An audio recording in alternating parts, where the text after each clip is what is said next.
₹60 petrol बढ़ाने के बाद आज फिर ₹24 पेट्रोल और ₹60 डीजल बढ़ाया गया है, जबकि प्राइम मिनिस्टर ने कल ये कहा कि हमने ये समरी मुस्तरद कर दी है ताकि लोग रात को सो जाएं, पेट्रोल पंपों पर ना जाएं, सुबह उठें तो उनको ये तीसरा टीका लग चुका हो जिसमें उनकी जिंदगी की मुश्किलात मज़ीद बढ़ जाएं।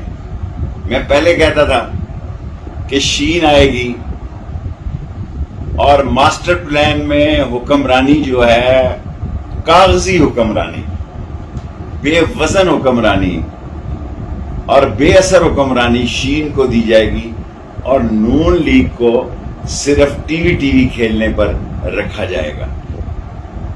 और मुझे हैरत है कि DGISPR फिर से अलामिये को क्यों ज़ेरे बहस ला रहे हैं। कौमी असम्बली में कोई बजट पे तकरीर नहीं हो रही।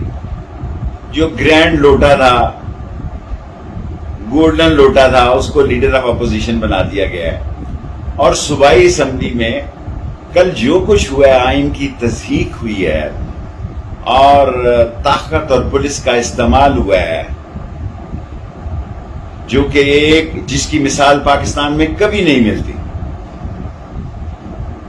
ना घी मिल रहा है, ना चीनी मिल रही है, ना आटा दस्तयाब है, लोग चीख रहे हैं, चिल्ला रहे हैं। इनको इसकी कोई फिक्र नहीं है, क्योंकि ये समझते हैं कि शायद इनका इक़्तिदार एक तवील है और वक्त साबित करेगा कि ये एक खास मकसद के लिए हुकूमत लाई गई थी और साम्राज्य का एजेंडा जो है इससे उन्होंने पूरा करवाना था।